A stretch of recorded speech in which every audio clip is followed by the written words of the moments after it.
So, we are interrupting the usual programming for a special broadcast. If you've been finding life intense lately, you're not alone.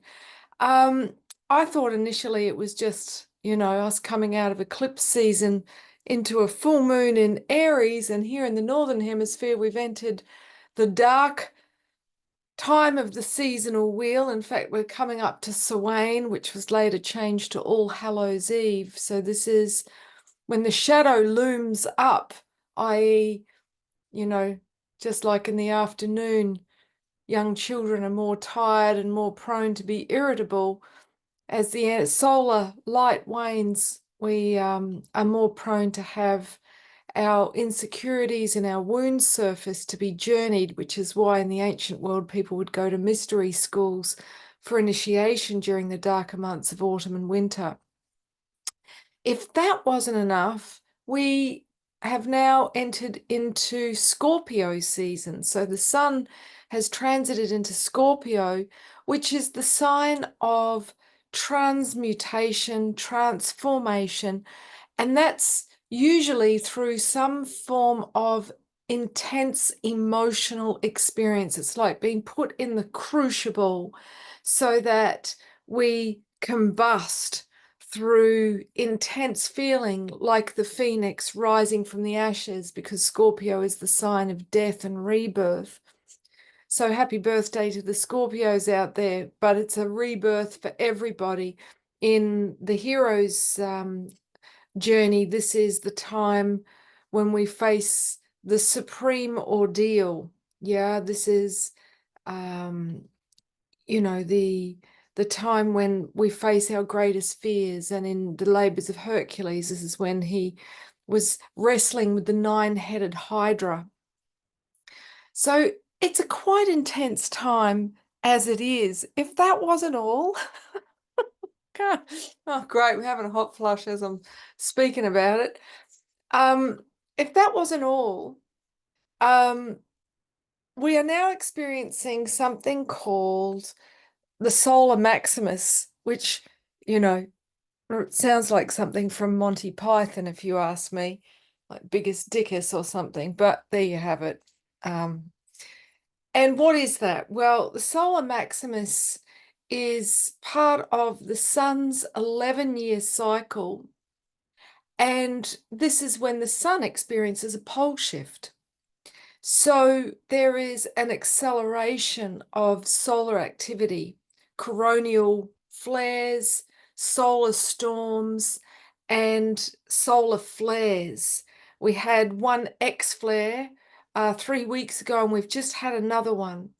So how does that impact us? Well, the itchy and scratchy show is pretty much it, folks. Yeah, man. Think about what an injection of light does. It illuminates more shadow. Okay. So what we're experiencing at the moment is like being mustard seeds being heated in a pan. If you feel like you're a cat on a hot tin roof, you're exactly right. The amount of electromagnetic energy where it's like feeling electrified, yeah, that your nervous system is on edge. So we're more easily elevated in our nervous system, more reactive, more impatient, more insomnia. So it's so, so important that we ground. So whatever you can do to de-escalate your nervous system so that you don't end up, damaging relationships by, lashing out because you're not coping. So how do we ground? Well, fastest way is to lie on the ground. Yeah, if we think about electricity, if it's ungrounded, it's dangerous. And so are we. I'm speaking about the bioelectricity of the body, our Kundalini. So to just lie down, yeah, if you've got kids, get them to run around outside barefoot on the grass. If you don't have access to a backyard, get them to the park or to wet sand. um, because the point for kidneys govern our fear responses. The main input is in the soles of the feet. So we really need to be, getting our bare feet on the ground. And when we have rubber soled shoes, it insulates us from being grounded. Most of us walk around in rubber soled shoes all the time. So if you can, kick your shoes off as much as possible, lie down on the ground or even just on the floor. Do the tree meditation. I've got a version of it on my website, but essentially it's taking the awareness down to the base of the spine and the soles of the feet, sending your roots down all the way to the center of the earth, connecting in with Shambhala, that beautiful crystalline grid of the Earth Mother. Other ways to ground is make sure that you carry some nuts on you, that you've got a source of protein available to you, so that if you start to get hangry, i.e. your blood sugar drops, this is not a time to be going without meals, or you're more likely to go into a manic state, which can feel very productive, but it's dangerous for our mental health. And you don't need to be, someone who's been diagnosed as bipolar to experience mania. If you're experiencing an elevated nervous system, trouble sleeping, then that is a state of mania. So one of the perks of this is it's accelerating our consciousness. So you will get a lot of downloads. This feels like it's and expanded creativity as well as expanded consciousness. A lot of people will be having Kundalini activations.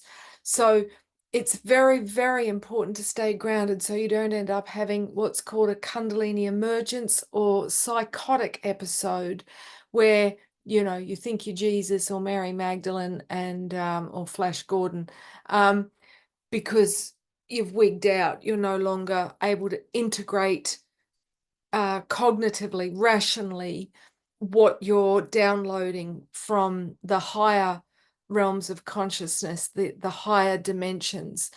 So ultimately, it is a gift. And that it's happening right now on the planet as we see tensions escalate in the Middle East. This is like we're being put in that crucible to transform. So other ways to ground: do any sort of physical exercise, whether that's a sport, whether that's, something like yoga or qigong or tai chi. Get back in your body. Self-pleasure, make love, experience the senses. So cooking a meal from scratch, smelling the spices and the herbs, and doing things with your hands. Get into the garden, do some weeding, do some digging, maybe make some art or some craft. The more time that you spend online on screens, the more you will fry your nervous system and accentuate the negative impact of these solar flares and solar storms. So do give yourself a digital detox if you can over the weekend, even if it's for 1 hour or half a day. If you can take a day off, yeah, this is a time when we need the negative ions of nature. So if you can unplug and get into the wild places, let nature do her medicine. So look, that's what wanted to be shared today.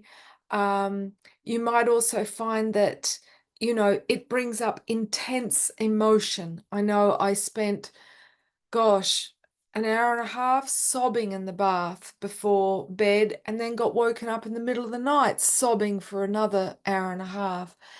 But the insights were fantastic, So it's about us showing up for ourselves and being present with ourselves activating the inner parent to reassure the smaller self that we are here for ourselves, that we are the divine presence, that we are inseparable from the divine presence. So this is an opportunity for us to embrace the opportunity, knowing that this light is bringing up our wounds, whether that's unexpressed grief, unexpressed rage. This is a wonderful time for body work with practitioners who hold a space for trauma release. Wonderful time to get any sort of body work done, such as massage in particular, something that's slow and sensual rather than, just manipulation of the musculoskeletal system. So I hope that's helpful. Know that you're not alone. Know that this is something we're all experiencing, interconnected in the quantum field. And this too shall pass. The bad news is we may be experiencing this for up to a year. Yeah, it's hard to even contemplate. Don't go jumping off a bridge. But it is also worth knowing that it is going to result in higher temperatures. So this is not global warming. This is part of an 11-year solar cycle. It's part of the greater cosmic cycles. So it's important to know that, so that we're not, again, manipulated by, the machinations of globalists who seek to take away personal freedoms, imposing mandates on that restrict travel based on the narrative of climate change. This is part of a much bigger cycle. So, and one that we can embrace. Okay, we've been taught to fear the sun. The ancient advanced civilization were sun worshippers. And so it's important that instead of fearing the sun, that we befriend the sun, such as the practice of sun eating, where you look at the sun only for the first 10 minutes of dawn or the final 10 minutes of sunset, and breathe the mana, breathe the light energy into your light body to expand and feed your light body. It is so important. I can't stress it enough. You do not look directly into the sun, or you will damage your retinas outside of those times. There have been yogis that have survived for many months without food just on sun eating. NASA did experiments some time ago. So it's scientifically proven as a beneficial practice. But if you miss that window, you can close your eyes and look at the sun, okay? And you'll see like a beautiful crimson magenta color. So you can breathe that solar light into your energy field without risking any damage to the retinas of your eyes. So blessings. Try not to take it out on your loved ones. This is a good time for finding ways to blow off steam, whether that's dancing to music or shaking is a really great practice for the nervous system. Yoga does help to regulate the sleep-wake cycle. Or get a punching bag. Get some plates from the op shop and smash them. Have fun with the kids. You can yell what it is you're angry about. Maybe get a pair of those plastic Valkyrie horns and have fun. A game the whole family can play, getting your anger out in a safe way so nobody is scapegoated. Okay, blessings on your day, and thanks so much for tuning in. You have my blessing to share this.